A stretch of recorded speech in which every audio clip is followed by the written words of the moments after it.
உங்களுக்கு சிங்காசனம் அமைக்க உங்களை துதிக்கிறோம்னு சொன்னோம்ல, உங்களை சிங்காசனம் அமைக்க தான் ஸ்தோத்திரம் பண்றோம்னு சொல்றோம்ல. சத்தமா ஸ்தோத்திரம் பண்ணி ஆண்டவரை துதிங்க பார்க்கலாம். கொஞ்ச நேரம் நீங்களும் ஆராதிங்க. மைக்ல இருந்து நான் ஒண்ணு சொல்ல மாட்டேன். நீங்க தனியா இப்படி மௌனமா ஆராதிக்க கூடாது. நல்ல சத்தமா ஆவில நிறைந்து கமான் நாங்களுமே ஆராதிக்கிறோம் ஆண்டவரே. ஓ ஹalleluya. வாயை தரங்க பிரதர். பிசாசு ஆராதிக்க விட மாட்டான். நம்ம ஆராதிச்சோன்னா அந்த தேசம் விடுதலையாக்கப்படும். நம்ம ஆராதிச்சோன்னா அந்த வான மண்டலங்களில் கிரியை செய்கிற பொல்லாத ஆவிகள் கட்டப்படும். நல்ல சத்தத்தை உயர்த்தி இயேசுப்பா சொல்லுங்க. ஜீசஸ் நாங்களுமே ஆராதிக்கிறோம் ஆண்டவரே. துதிங்க துதிங்க துதிங்க. வாலிப தம்பி நல்ல வாயை திறந்து ஸ்தோத்திரம் பண்ணுங்கம்மா. நல்ல வாயை திறந்து ஸ்தோத்திரம் பண்ணுங்க. இயேசுப்பா உங்களை ஆராதிக்கிறோம் சொல்லுங்க. நீர் ஒருவரே ஆராதனைக்குரியவர், எல்லா நாமத்திலும் மேலானவர். ஓ நாங்களுமே ஆராதிக்கிறோம் ஆண்டவரே. நாங்களுமே தொழுது கொள்கிறோம். நாங்களுமே பணிகிறோம். Lord, we bow down before you, Jesus. அல்லேலூயா ஓசன்னா. ஆராதிக்கலாமா சத்தமா? இவ்வளவுதான் சத்தமா? இன்னும் சத்தமாக ஹalleluya gloria ஓசன்னா.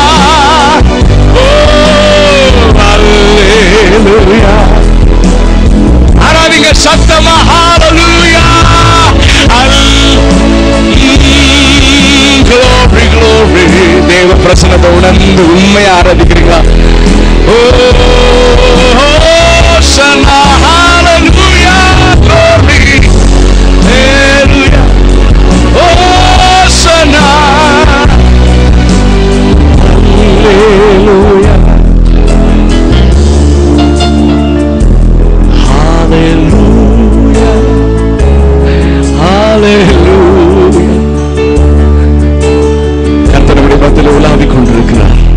ஹalleluya hallelujah oh hallelujah Jesus hallelujah hallelujah. திரும்ப ஒரு விஷயம் எல்லாரும் சேர்ந்து சத்தமாக hallelujah. பரலோகத்தில் இதே போல ஒரு ஆராதனை நடக்கிறது. hallelujah hallelujah hallelujah oh hallelujah yes Lord hallelujah hallelujah. கரங்களை உயர்த்தி சத்தமா ஓ hallelujah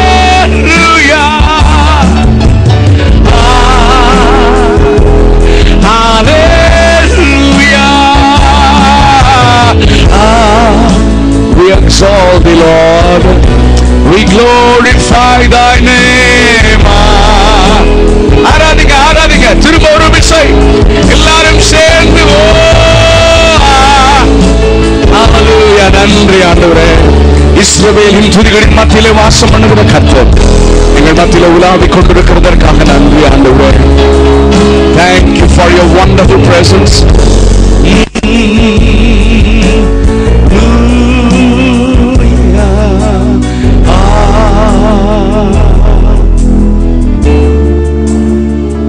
பகலின் குளிர்ச்சியான வேளையில எங்கள் மத்தியில் உலாவிக்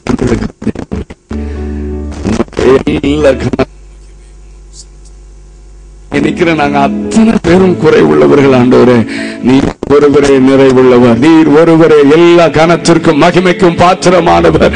இந்த மாலை நேரத்தில் எங்களை தாழ்த்துகிறோம், உம்மை உயர்த்துகிறோம் ஆண்டவரே. நாங்கள் சிறுகவும் நீர் பெருகவும் வேண்டும். Oh yes Lord. நன்றி அப்பா. உங்க பிரசன்னத்திலே இருந்தெல்லாம் இருக்கு ஆண்டவரே. நன்றி. உங்க பிரசன்னத்தை போல சந்தோஷமான இடம் இந்த உலகத்தில் ஒண்ணு இல்லை ஆண்டவரே. நாங்க எதை இழந்தாலும் உண்மை நாங்கள் இழக்க மாட்டோம். எதை இழந்தாலும் உம்முடைய பிரசன்னத்தை நாங்கள் இழக்க மாட்டோம் ஆண்டவரே. ஆமென் ஆமென் ஆமென். சரி, இப்ப எல்லாரும் நிற்கும் பொழுது நம்ம ஆண்டவருக்கு காணிக்கை செலுத்த போகிறோம். கர்த்தர் செய்ய நினைத்தது ஒன்றும் தடைப்படாது. கர்த்தர் செய்ய நினைத்தது ஒன்றும் தடைப்படாது. கர்த்தர் செய்ய நினைத்தது ஒன்றும் தடைப்படாது. கர்த்தர் செய்ய நினைத்தது ஒன்றும் தடைப்படாது. பாடலாமா? காணிக்க போட்டுட்டீங்கன்னா நீங்க வந்து உட்கார்ந்துக்கலாம் உங்க இடத்துல. கமான், கரங்களை தட்டி.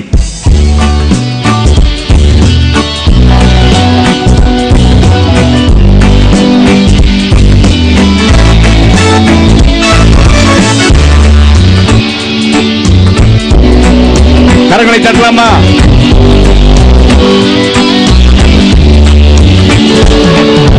கர்த்தர் செய்ய நினைத்தது ஒன்றும் தடைப்படாது. கர்த்தர் செய்ய நினைத்தது ஒன்றும் தடைப்படாது. கர்த்தர் செய்ய நினைத்தது ஒன்றும் தடைப்படாது. கர்த்தர் செய்ய நினைத்தது ஒன்றும் தடைப்படாது. தடைகளை நீக்குவார், ஜெயத்தை தந்திடுவார். தடைகளை நீக்குவார், ஜெயத்தை தந்திடுவார். ஜெயமாய் நடத்துவார், நம்மை ஜெயமாய் நடத்துவார். ஜெயமாய் நடத்துவார், நம்மை ஜெயமாய் நடத்துவார்.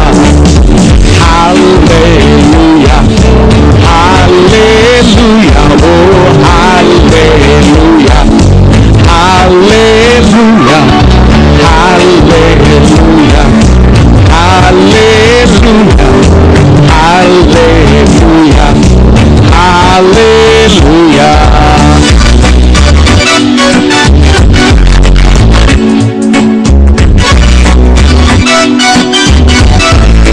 Oh yes, Lord, pray.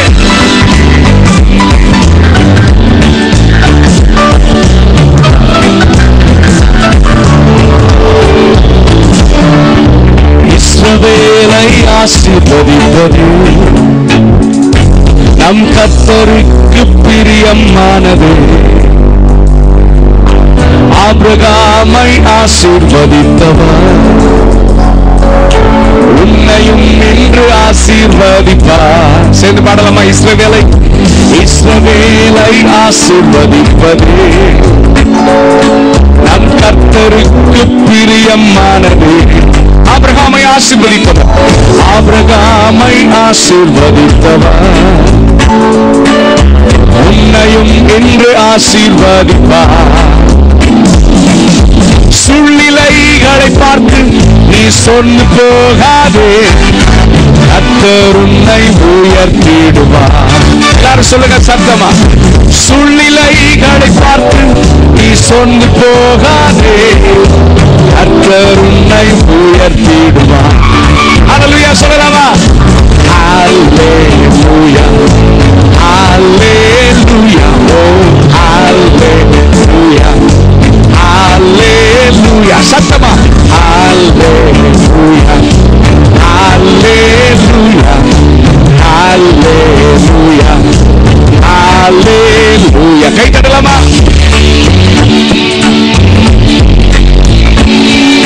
வழியே இல்லா இடங்களிலும் உனக்கு வழி உண்டாக்குவார். இருண்டு போன முந்தன் வாழ்க்கையில் ஜீவ ஒளியை ஏற்றுவார். வாசல்கள் எல்லாம் அடைக்கப்பட்டாலும் உனக்கு புதிய வாசலை கர்த்தர் திறப்பார்.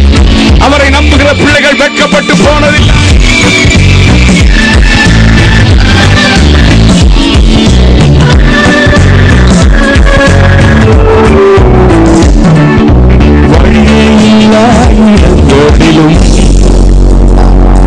புது வழியை உனக்கு உண்டாக்குவார். இருண்டு போன உந்தன் வாழ்க்கையில் ஜீவ ஒளியை இன்று ஏற்றிடுவார். எல்லாரும் சேர்ந்து பாடலாமா? வழியே இல்லா இடங்களிலும் புது வழியை உனக்கு, புது வழியை உனக்கு உண்டாக்குவார். இருண்டு போன உந்தன் வாழ்க்கையில், இருண்டு போன உந்தன் வாழ்க்கையில் ஜீவ ஒளியை இன்று ஏற்றிடுவார். வாசல்கள் எல்லாம் அடைக்கப்பட்டாலும் புது வாசல் உனக்கு தீர. அறிக்கை செய்யுங்க, அறிக்கை செய்யுங்க. வாசல்கள் எல்லாம் அடைக்கப்பட்டாலும் புது வாசல் உனக்கு எனக்கு திறந்துடுவார். சொல்றீங்களா? வாசல்கள் எல்லாம் அடைக்கப்பட்டாலும், வாசல்கள் எல்லாம் அடைக்கப்பட்டாலும் புது வாசல் எனக்கு திறந்திடுப்பா. நீங்க மட்டும் பாடுங்க. வாசல்கள் எல்லாம், வாசல் அடைக்கப்பட்டாலும் புது வாசல் எனக்கு. விசுவாசிக்கிறவங்க மட்டும் கரங்களை உயர்த்தி ஹல்லேலூயா சொல்லலாமா? ஹல்லேலூயா, ஹல்லேலூயா, ஹல்லேலூயா, ஹல்லேலூயா, ஓ ஹல்லேலூயா, praise hallelujah, hallelujah, amen, hallelujah. சத்தமா சொல்லுங்க ஹல்லேலூயா, ஆமென். ஆண்டவராகிய இயேசுவின் நாமத்தினாலே நான் உங்களை மீண்டுமாக வாழ்த்துகிறேன். இந்த நாட்களிலும் உங்களோடு இருப்பதிலே மிகுந்த மகிழ்ச்சி அடைகிறேன். ஆமென். கர்த்தர் திறக்கிற வாசலை யாராலும் அடைக்க முடியாது. ஆமென். ஏனென்றால் அவர் ஒருவரும் பூட்டக்கூடாதபடி திறக்கிறவரும் ஒருவரும் திறக்கக்கூடாதபடி பூட்டுகிறவருமாக இருக்கிறார். உங்களுடைய வாழ்க்கையில, உங்களுடைய பிள்ளைகளுடைய வாழ்க்கையில, உங்க குடும்பத்துல, உங்க பிசினஸ்ல, உங்க வேலையில அவர் திறக்கிற வாசலை யாராலும் பூட்ட முடியாது. நம்புறவங்க மட்டும் கரங்களை உயர்த்தி ஹல்லேலூயா சொல்லுங்க பார்க்கலாம். ஆமென். Okay, wonderful. இந்த பாடெல்லாம் வெளிவந்திருக்கிறது இப்பதான் ரீசெண்டா. இந்த பின்னால இருக்குது கொஞ்சம் சிடிஸ், நீங்கள் தேவையான வாங்கிக் கொள்ளுங்கள். இந்த மாலை நேரத்தில் தேவனுடைய வார்த்தைக்கு நேராக நான் உங்களை அழைத்து செல்ல விரும்புகிறேன். நேரம் தான் பயங்கரமா போயிட்டு இருக்கு. ஓகே, நாளைக்கு சண்டே சர்வீஸ். ஆனால் தேவனுடைய வார்த்தை மிக தெளிவாக நான் உங்களோடு கூட பேச விரும்புகிறேன். திரும்ப நேற்றைய தினத்தில் வாசித்த அந்த வசனம், வெளிப்படுத்தின விசேஷம் 22வது அதிகாரம் 3வது வசனம். இனி ஒரு சாபமும் இராது, ஏனென்றால் தேவனும் ஆட்டுக்குட்டியானவரும் இருக்கிற சிங்காசனம் அதில் இருக்கும். இனி ஒரு சாபமும் இராது. ஏனென்றால் கலாத்தியர் 3வது அதிகாரத்திலே சொல்லப்பட்டிருக்கிறது, கிறிஸ்து நமக்காக சாபமாகி நியாயப்பிரமாணத்தின் சாபத்திற்கு நம்மை நீங்களாக்கி விட்டார். நாம் ஐஸ்வர்யமான்கள் ஆகும்படி அவர் தரித்திரரானார். நம்மை சாபத்திலிருந்து விடுதலையாக்க அவர் சாபமானார். நம்மை நீதிமானாக்க அவர் பாவமானார். கல்வாரி சிலுவையிலே நமக்காக எல்லாவற்றையும் செய்து முடித்து விட்டார். விசுவாசத்தினால் நீதிமான் பிழைப்பான் என்று எழுதப்பட்டிருக்கிறது. ஆனால் விசுவாசித்தால் மட்டும் போதுமா? அதற்கு பிறகு நான் என்ன செய்ய வேண்டும் என்பதையும் நான் நேற்றைய தினத்திலே நான் சொன்னேன். மத்தேயு 22ஆம் அதிகாரத்தில் ஒரு சம்பவம் ஆண்டவர் சொன்னார். பரலோக ராஜ்யம் தன்னுடைய குமாரனுக்கு கல்யாணம் செய்த ராஜாவிற்கு ஒப்பாக இருக்கிறது. அவன் அநேகரை அழைத்திருந்தான், ஆனால் அழைக்கப்பட்டவர்கள் இந்த திருமணத்திற்கு வரவில்லை.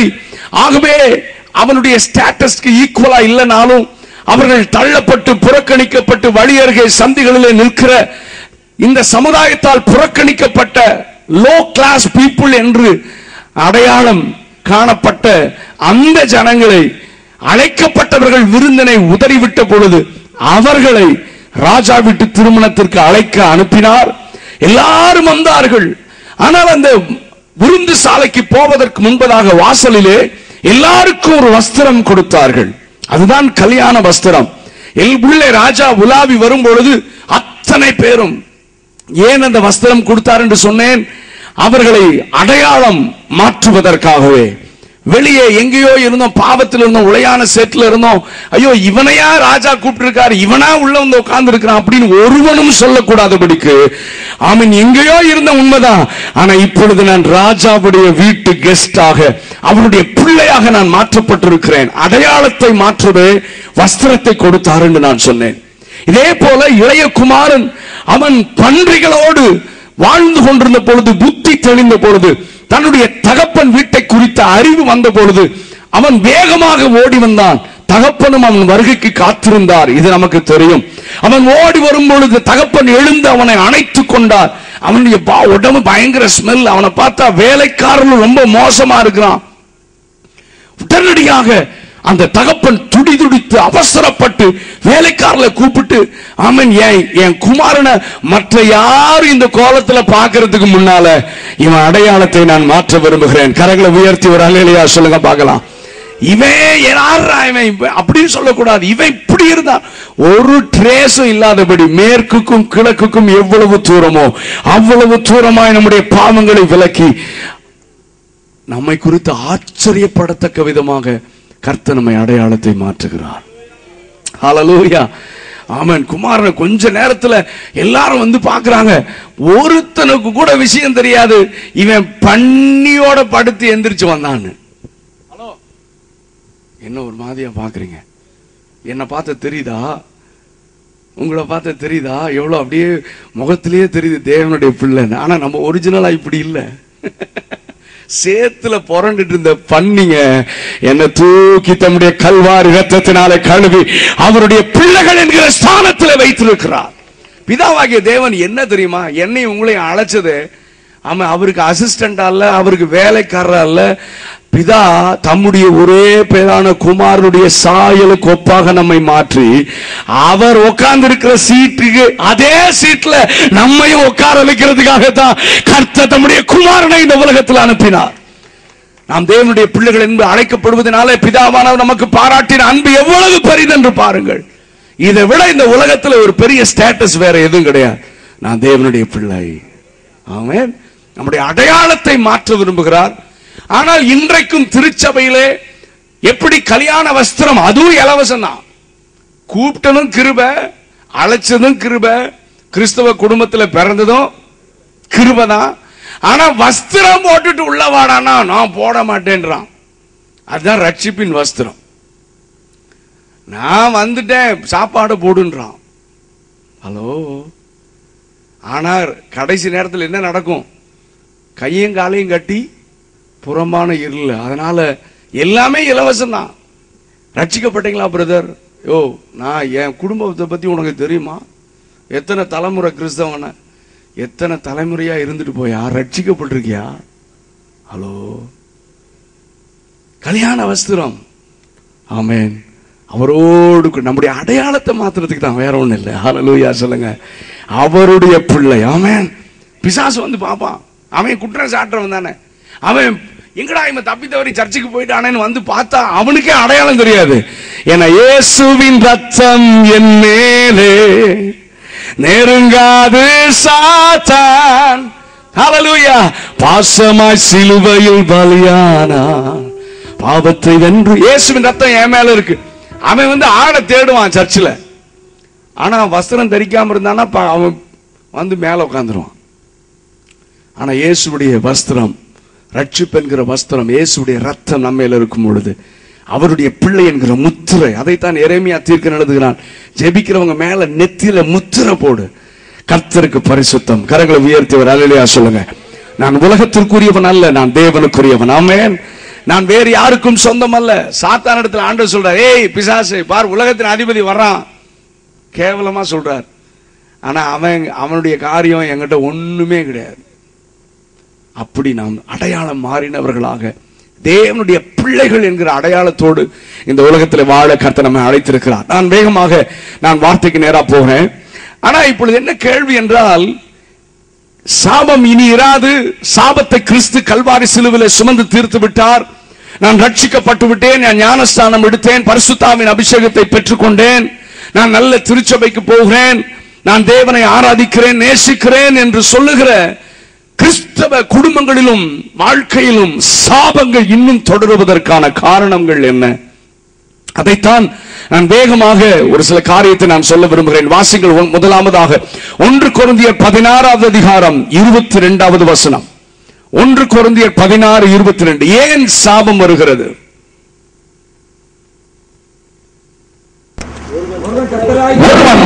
கர்த்தராகிய இயேசு கிறிஸ்துவினிடத்தில் அன்பு கூறாமல் போனார் அவன் சபிக்கப்பட்டவனாக இருக்க கடவுள். நன்றாக கவனிங்கள்.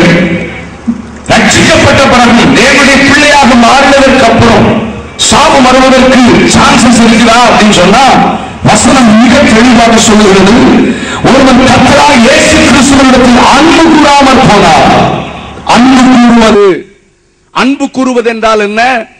அன்பு கூறுகிறேன் என்று ஒருவன் சொல்லியும் தன்னுடைய சகோதரனை, வசனம் வாசிக்க 1 யோவான் 4வது அதிகாரம் 1 யோவான் 4வது அதிகாரம் 20-21 வசனம். சீக்கிரமா. இன்னும் அதிகமாக ஆண்டவரே ஏமாறுற மாதிரி பாடிடுவோம். ஆனா பைபிள் ரொம்ப தெளிவா சொல்லுகிறது, நீ அவரை நேசிக்கிறது உண்மையானால் நீ காண்கிற சகோதர சகோதரிகளிடத்துல நீ அன்பாக இருக்கிறாயா? அவர்களை மன்னித்து இருக்கிறாயா? அவர்களோடு கூட நல்ல உறவை நீ மெயின்டைன் பண்றியா? உன் குடும்பத்துல, உன்னுடைய சபையில எல்லாரோடும் கூடுமான வரைக்கும் உன்னால் சமாதானமாக இருக்க முடிகிறதா? கிறிஸ்துவுடைய அன்பை உன்னால் வெளிப்படுத்த முடிகிறதா? உன்னை சபிக்கிறவர்களை கூட ஆசீர்வதிக்க உனக்கு மனம் இருக்கிறதா? உன்னுடைய சத்துருக்களையும் சிநேகிகள் என்று சொன்ன அந்த உன்னதமான கற்பனையை நம்மால பிராக்டிஸ் பண்ண முடிகிறதா? கிறிஸ்துவுடைய அன்பை நம்முடைய குடும்பத்திலே, சமுதாயத்திலே வெளிப்படுத்த முடிகிறதா? எல்லாரையும் நாம் நேசிக்க முடிகிறதா? அப்படி என்றால் தான் நீ தேவனை நேசிக்கிறாய் என்று அர்த்தம். ஹலோ, இன்னைக்கு குடும்பத்துல கணவன் மனைவியை மன்னிக்க முடியலையா? டிவோர்ஸ் கேஸ் நடக்குது. பிரிஞ்சு வாழ்றான், ஒரே குடும்பத்துல வருஷக்கணக்கா பேசாம இருக்கிறான். ஆனா சர்ச்சுக்கு வந்து அப்படியே ஆண்டவரே மயங்குற மாதிரி நிக்கிறான் ஆராதனை செய். மனைவி கணவனை மன்னிக்க முடியல, கணவன் மனைவி, பிள்ளைகள், பெற்றோர்கள். இன்னைக்கு குடும்பத்துல நடக்கிற காரியங்கள் நம்முடைய அதை விட ஒரு பெரிய விஷயம் என்னன்னா, இந்த ஒரே அப்பத்தில் நாம் எல்லாரும் பங்கு பெறுகிறபடியால் அநேகரான நாம் முடிங்க. அதெல்லாம் நமக்கு மனப்பாடம் தானே. அநேகரான நாம், அநேகரான நாம் பொய் சொல்றான். முடிஞ்சோன்னா சண்டை போடுவான், பிரிவினை, சண்டை. நான் சொல்லுவேன், நம்ம பிளட் ரிலேட்டிவ் விட இந்த இயேசு ரத்தத்தினால மீட்கப்பட்ட உறவு தான் ரொம்ப முக்கியம். ஆமென். இதுதான் சபை. ஆமென். நாம தான் ஒரே குடும்பம். ஆமென். ஹல்லேலூயா. வர்ஷிப் முடிஞ்ச உடனே நேரா போவான். ஒரு ஆள் வந்துட்டாரு, இப்படி திருப்பிட்டு இப்படி போயிடுவான். அவங்க பேச மாட்டாங்க, இவங்க பேச மாட்டாங்க. இதே பிரச்சனை. ஆண்டவர் சொல்றார், நீ பொய் சொல்றடா, நீ என்ன நேசிக்கல. நீ காண்ற சகோதரனே நேசிக்காம ஐ லவ் யூ ஜீசஸ் ஊரை ஏமாத்துறியான்னு கேட்கிறார் ஆண்டவர். இந்த மாலை நேரத்தில் கர்த்தர் நம்மோடு கூட பேசுகிறார். ஒரு அல்லேலூயா சொல்லுங்க பார்க்கலாம். கர்த்தர் நம்மோடு கூட பேசுகிறார். எல்லா ரெக்கன்சைல், எல்லாரோடு கூட ஒப்புரவாக வேண்டும். நீங்க சொல்றீங்க, பிரதர் அவன் எனக்கு துரோகம் பண்ணிட்டான். நம்ம பண்ணாத துரோகத்தை விடவா? நம்மையே கிறிஸ்து மன்னித்தாரு. கிறிஸ்து நமக்கு மன்னித்தது போல நாமும் மற்றவர்களை மன்னிக்க வேண்டும். ஒரு அல்லேலூயா சொல்லுங்க பார்க்கலாம். ஆவிக்குரிய உலகத்துல மன்னிப்பு என்கிற வார்த்தையை காணாம போயிருச்சு. விசுவாசிகள் மத்தியில சரி, ஊழியக்காரங்க மத்தியில். ஒரே ஊர்ல 10 சபை இருக்கும், 10 பாஸ்டரும் பேச மாட்டாங்க. ஹலோ. ஆனா 10 பேர் மைக்கு பிடிச்சு முழங்குவாங்க, நம்ம தான் பரலோகம் போவோம். எனக்கு எந்த பரலோகம் போறாங்கன்னு எனக்கு இன்னும் தெரிய மாட்டேன். நான் சொல்றது விளங்குதா இல்லையா? சபை என்றால் போர்டு அல்ல. நம்ம எல்லாரும், அதாவது என்னுடைய பார்வையில சபை என்பது முழு உலகத்திலும் பரவி இருக்கிற கிறிஸ்துவின் சரீரமாகிய சபையைத்தான் நான் பார்க்கிறேன். கரங்களை உயர்த்தி அல்லேலூயா சொல்லுங்க. முழு உலகத்திலும் பரவி இருக்கிற கிறிஸ்துவின் சரீரமாகிய சபை. நான் எப்பொழுதுமே சபையை குறித்து எல்லா இடத்துலயும் தெளிவா சொல்றது வழக்கம். சபை அப்படின்னா, சர்ச்னா என்ன? சபைனா நம்ம தான் சபை. ஆமென். சபை என்றால் என்ன? இந்த சத்தியத்தை, இந்த வேதத்தில் உள்ள முதல் பக்கத்திலிருந்து கடைசி பக்கம் வரைக்கும் ஒரு புள்ளி, ஒரு கமா, ஒரு எழுத்து கூட்டவும் செய்யாம குறைக்கவும் செய்யாம அத்தனை கற்பனைகளையும் அத்தனை வசனங்களையும் அப்படியே கை கொண்டு போதிக்கிற ஒரு கூட்டம் தான் சபை என்று அழைக்கப்படுகிறது. ஒரு அல்லேலூயா சொல்லுங்க. இந்த பைபிள்ல இருந்து ஒரு வசனத்தை மாத்தி, ஒரு வசனத்தை, ஒரு உபதேசத்தை கை கொள்ளாம அது லட்சக்கணக்கில் கூடினாலும் அது கிறிஸ்துவின் சரீரமாகிய சபையிலே அங்கம் வகிக்கிற திருச்சபை அல்ல. இந்த பூமியில வேணா சர்ச் சபை சபைலாம், ஆனா இந்த பைபிள், இந்த வார்த்தை தான் நம்ம நியாயம் தீர்க்கும். சபையின் சட்ட திட்டங்கள் அல்ல. ஒவ்வொரு ஆர்கனைசேஷனுக்கு ஒவ்வொரு ரூல்ஸ் இருக்கலாம், ஆனா பைபிள் பேஸ்டா தான் இருக்கணும்.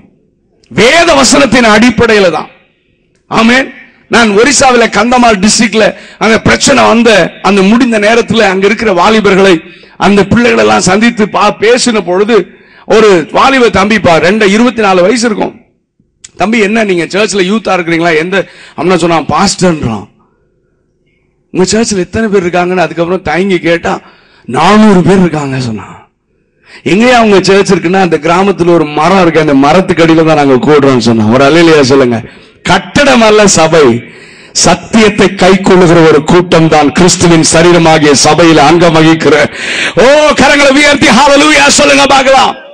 இன்னைக்கு ஜனங்கள், பிரதர் நீங்க எந்த சர்ச்னாலே சர்ச் பேரை சொல்லும் போதே காலர் மேல போகுது. நான் எந்த சர்ச்சு தெரியுமா? ஹலோ, அந்த சர்ச் கிறிஸ்துவின் சரீரமாகிய சபையில் அங்கம் வகிக்குதுன்னா தெரியாது. பரலோகம் போக முடியுமா? தெரியாது. நல்ல கவனிங்க. அப்போ நாம் எல்லாரையும் நேசிக்க வேண்டும். எல்லாரையும் நாம் நேசிக்க வேண்டும். சபை என்றால் நீங்கள் எங்க சபை இதுதான் நேற்று சொன்ன மாதிரி CSI ஏஜி சர்ச்சாவுகள், அது இல்ல. கிறிஸ்துவின் சரீரமாகிய சபை, கிறிஸ்துவின் ரத்தத்தினால அப்ப எல்லாரோடும் நாம் என்ன செய்ய வேண்டும்? ஐக்கியமாக. இதெல்லாம் பேசும்போது உங்க முகமெல்லாம் பரிதாபமா இருக்கு. சொல்லுங்க சத்தமா, எல்லாரோடும் ஐக்கியமா இருக்கணும். யாரையும் பகைக்க கூடாது, யாரையும் விரோதிக்க கூடாது. ஆமென். அப்படி விரோதிச்சோன்னா கிறிஸ்துவின் அன்பு நம்மிடத்தில் இல்லை. அன்பு கூறுவேன் இன்னும் அதிகமா பாடாதிருப்பீர்களாக. ஹலோ, ஒரு அல்லேலூயா சொல்லுங்க பார்க்கலாம். சரி, இதை நான் சொல்லிட்டே போலாம். கிறிஸ்துவிடத்தில் அன்பு கூறாதவன் அப்போஸ்தலனாகிய பவுலை போல இன்னைக்கு கிறிஸ்துவை பின்பற்றுகிற கூட்டம் ரொம்ப வித்தியாசமா மெட்டீரியல் பிளஸிங்ஸ்க்காக, இந்த உலகத்தின் காரியங்களுக்காக. எதுக்கே ஆண்டவர் ஆராதிக்கிற? ஏதாவது விழுமா? கை இப்படியே வச்சிட்டு இருக்குது. ஆண்டவர் ஏதாவது கொடுத்தார்னா நல்லவர், குட் மார்னிங் அப்படி சொல்லுவேனா. கொடுக்கலன்னா சர்ச்சுக்கு வர மாட்டேனா. ஹலோ, நம்ம மனநிலையெல்லாம் அப்படிதான் மாறி இருக்கு. ஆமா, பிரீச்சர்ஸும் அப்படித்தான் பேசுறாங்க. கர்த்தர் உங்களை ஆசீர்வதிப்பார். அவர் ஆசீர்வதிக்கிறதா பைபிள்ல சொல்லி இருக்கிறாரு. அவர் நிச்சயமா ஆசீர்வதிப்பார். ஆனால் அவர் என்னை ஆசீர்வதிப்பார், இந்த உலகத்தில் என்னை அவர் ஆசீர்வதிப்பார் என்கிற எதிர்பார்ப்போடு மட்டும் நான் அவரை பின்பற்றவில்லை. இந்த உலக பாடு என்னை என்ன செய்விடும், அவ்வுலக வாழ்வை காண காத்திருக்கிறேன். ஆண்டவராகிய இயேசுவை நான் பின்பற்றுவதற்கு ஒரு காரணம், இந்த உலகத்தில் நன்றாக வாழ்வதற்காக மட்டுமல்ல, நித்திய நித்தியமாக அவரோடு கூட நான் வாழ்வதற்காக. அப்படி சொல்றவங்க மட்டும் ஒரு அல்லேலூயா சொல்லுங்க பார்க்கலாம். இன்றைக்கு இருக்கிற ஆவிக்குரிய பிரசங்கங்கள் 195 பிரசங்கம் இந்த உலகத்திற்குரியவைகளையே பேசுகிறார்கள். ஜனங்களும் அதை கேட்கவே ஆசையாயிருக்கிறார்கள். ஆனால் வேதம் சொல்லுகிறது மேலானவைகளையே தேடுங்கள். நான் சொல்லுவேன், எனக்கு ஆசீர்வாதத்தை குறிச்சு பேசி டைம் வேஸ்ட் பண்றதுக்கு நான் ரெடியா இல்ல. ஹலோ, ஏன்? முதலாவது தேவனுடைய ராஜ்யத்தையும் அப்படி நீதி தேடுங்க, அப்ப எல்லாம் கூட கொடுக்கப்படும் சொல்லிட்டார்ல. அப்புறம் எதுக்கு ஆசீர்வாதத்தை பத்தி மட்டும் பேசணும்? நான் பேசுறதெல்லாம், நான் எதிர்பார்க்கிறதெல்லாம் மேலான வாழ்க்கை, இயேசுவோடு கூட வாழணும். ஆமென். இயேசு என்னோடு கூட, கர்த்தர் கூட இருந்தா ஆசீர்வாதம் எல்லாம் பின்னால வரும். நன்மையும் கிருமையும் என்னை தொடரும்ன்றது ஒரு டிரான்ஸ்லேஷன்ல நாய் மாதிரி பின்னால வரும்னு எழுதி இருக்குது. ஒரு அல்லேலூயா சொல்லுங்க பார்க்கலாம். நான் பாட்டுக்கு நாம் போய் தேடி கஷ்டப்பட்டு ஓட வேண்டியதில்லை. நான் நடந்து போனா பின்னால வருமா? ஒரு அல்லேலூயா சொல்லுங்க பார்க்கலாம். இஸ்ரவேலை ஆசீர்வதிப்பதை கர்த்தருக்கு பிரியமானது. கரங்களை உயர்த்தி அல்லேலூயா சொல்லுங்க. கர்த்தர் நம்மோடு கூட இருக்கிறார். ஆமென். கர்த்தரை தேடுங்க. ஆவிக்குரிய வாழ்க்கைக்கு முதல்ல நீங்க ஃபர்ஸ்ட் பிரெஃபரன்ஸ் கொடுங்க. ஜெப வாழ்க்கையில எழும்புங்க. உங்களை கர்த்தர் நீங்க கேட்கவே வேணாம். ஏன்னா அவரு நம்முடைய அப்பா. ஏற்ற நேரத்தில் நம்முடைய தேவைகளை சந்திப்பார், உங்களை உயர்த்துவார். ஆமென். ஹல்லேலூயா. ரெண்டு எக்ஸ்ட்ரீம். ஒரு ஆள் சொல்றான் தரித்திரமா இருக்கிறது அழுக்கு சட்டை போட்டு அதுதான் தேவ சித்தம், அதுவும் தப்பு தான். இன்னொருத்தன் சொல்றான் நான் BMW தான் வருவேன்றான், அதுவும் தப்பு தான். நான் சொல்றது விளங்குதா? அவனுக்கு எந்தெந்த காரியத்தை கர்த்தர் கொடுக்கிறாரோ அதுல மனரமியமா சந்தோஷமா இருந்து அவன் கர்த்தரை மகிமைப்படுத்தி கர்த்தருக்கு முதலிடம் கொடுத்து கர்த்தரோடு கூட நெருங்கி வாழ்கிற வாழ்க்கை தான் கிறிஸ்தவ வாழ்க்கை. கரங்களை உயர்த்தி அல்லேலூயா சொல்லுங்க பார்க்கலாம். ஆமென். இல்லையா நீ நடந்து வர்ற ஹெலிகாப்டர்ல தான் வரணும், அதுதான் தேவ சித்தம் அப்படின்னு சொன்னான்னா அவனை விட்டு ஓடி போயிருங்க. நான் இப்ப நடக்கிறேன், நல்ல தெம்பு இருக்கு, ஆண்டவர் எனக்கு நல்ல வாகனம் கொடுத்தாருன்னா ரைட். ஆமென். அவர் ஏற்ற நேரத்தில் கொடுப்பாரா கொடுக்க மாட்டாராமா? கொடுப்பாரா. நம்ம நினைவு நம்ம வாயில் சொல் பெறுவதற்கு முன்பதான் அதை. இன்னைக்கு பாருங்க, உலகம் ஃபுல்லா இந்த மாதிரி பிரீச்சிங் பரவிட்டு இருக்கு. எல்லாம் ப்ராஸ்பரிட்டி தியரி, எல்லாம் இந்தியாவிலையும் நிறைய பெரிய பெரிய ஆர்கனைசேஷன் அதுக்கு விட்டு. ஏன்னா ஜனங்கள் நல்ல ஜாலியா வந்து என்ஜாய் பண்றாங்க. ஆமென். இப்படி பேசினா எப்படியா சர்ச்சுக்கு வருவாங்க? அப்படியே மெதுவா பேசணும்யா, தடவி கொடுத்து நீ ஆசீர்வாதமாக இருப்பாய், அதை நிச்சயமா சொல்லணும். அதுதான் தேவ சித்தம். ஆனா அதுக்கு மேல ஆவிக்குரிய இன்னைக்கு எபேசியர், இன்னைக்கு கலாத்தியர், எபேசியர் அந்த நிருபங்கள் எல்லாம் நான் வாசிட்டு இருந்தேன். ஆண்டவர் பவுல் அப்போஸ்தலனாகி ஆவிக்குரிய சகல ஆசீர்வாதங்களினாலும் கர்த்தர் உங்களை ஆசீர்வதித்திருக்கிறார். ஒரு அல்லேலூயா சொல்லுங்க. ஸ்பிரிச்சுவல் பிளஸிங் வரும்போது ஆட்டோமேட்டிக்கா இந்த earthly blessing, மெட்டீரியல் blessing எல்லாத்தையும் கர்த்தர் நமக்கு தருவார். கரங்களை உயர்த்தி அல்லேலூயா சொல்லுங்க. ஆனா வெஸ்லிக்கு என்ன தேவைன்னு அவருக்கு தெரியும். வெஸ்லி தடுமாறுற மாதிரி, இடல் ஆகிற மாதிரி, ஆண்டவர் விட்டு போகிற மாதிரி, நான் கீழே விழுற மாதிரி ஆசீர்வாதம் அவரும் கொடுக்க மாட்டார். எனக்கும் அது தேவையில்லை. கர்த்தரை விட்டு பிரிக்கிற எந்த ஆசீர்வாதம் எனக்கு தேவையில்லை. அப்படி சொல்றவங்க மட்டும் ஒரு அல்லேலூயா சொல்லுங்க பார்க்கலாம். அவருடைய தகப்பனாக இருக்கிறார். என் தேவைகளை சந்திப்பார். உன்னை ஆசீர்வாதமாக நிச்சயமாக மாற்றுவார். ஆமென். மெட்டீரியல் பிளஸிங், எர்த்லி பிளஸிங் எல்லாம் கொடுப்பாரு. ஆனா அதை நம்ம தேடக்கூடாது. நம்ம தேட வேண்டியதெல்லாம் கிறிஸ்து இயேசுவுக்குள்ளவைகளே, கிறிஸ்துவையே, தேவராஜ்யத்தை தேடணும். ஆமென். கர்த்தரை நேசிக்கிறது அப்போஸ்தலனாகிய பவுல் ரொம்ப தெளிவா சொல்றார். ரோமர் 28 நமக்கு எல்லாருக்கும் தெரியும். உயர்வானாலும் தாழ்வானாலும் எந்த பிரச்சனை, பாடுகள், உபத்திரவங்கள், கஷ்டமோ, நிர்வாணமோ, நாசம், கிறிஸ்துவின் அன்பு அதெல்லாத்தை விட நான் இயேசுவை ரொம்ப நேசிக்கிறேன். ஆமென். அவர் எங்களை விடுதலையாக்க வல்லவர். இப்படி ஒரு கூட்டம் தான் அந்த தேசத்தை அசைக்க முடியும். ஆமென். நான் அடிக்கடி சொல்றேன், நான் திரும்ப சொல்றேன். ஆமென். நன்மை கிடைச்சா, இல்லைன்னா சோர்ந்து போய் ஜெபம் பண்ண முடியாம ஒதுக்கி போற கூட்டத்தை வச்சு கர்த்தர் இந்த தேசத்துல ஒன்னும் செய்ய முடியாது. அவர் எங்களை விடுதலையாக்க வல்லவர். ஆனால் விடுதலையாக்காமல் போனாலும் ஆண்டவருக்காக நான் வாழ்வோம் என்று எழும்புகிற ஒரு கூட்டத்தை வைத்து தான் கர்த்தர் இந்த தேசத்தை அசைக்க போகிறார். கரங்களை உயர்த்தி ஒரு அல்லேலூயா சொல்லுங்க பார்க்கலாம். ஆமென். என்னை சுகமாக்குவார். சுகமாகலைன்னா என்ன? சாகிற வரைக்கும் ஆண்டவருக்காக வாழ்வேனா? இந்த உலகத்துல தற்காலிகமான வாழ்க்கை தான். ஆனால் கொஞ்ச நாள் வாழ போறேன். 70 வயசு, 80 வயசு, 90 வயசே வாழ, அதுக்கப்புறம் நித்தியமாக ஆண்டவரோடு கூட நான் வாழ போகிறேன். அந்த வாழ்க்கைக்காகத்தான் நான் இயேசுவை பின்பற்றுகிறேன். கரங்களை உயர்த்தி அல்லேலூயா சொல்லுங்க. இதுதான் சத்தியம். இதற்குத்தான் நீங்கள் செவி கொடுக்க வேண்டும். அப்பொழுதுதான் நீங்க பிழைப்பீர்கள். நன்றாக கவனிங்கள். அப்போஸ்தலனாகிய பவுலோடு கூட சேர்ந்து நாமும் சொல்ல முடியும். அடுத்த பாயிண்ட் போறேன். ரொம்ப நேரம் அதிகமாயிட்டு இருக்குது. நன்றாக கவனிங்கள். இரண்டாவதாக யோவான் 7வது அதிகாரம் 49வது வசனம். John the Gospel chapter 7:49 49. வேதத்தை அறியாதவர்களாகிய இந்த ஜனங்கள் சபிக்கப்பட்டவர்கள்.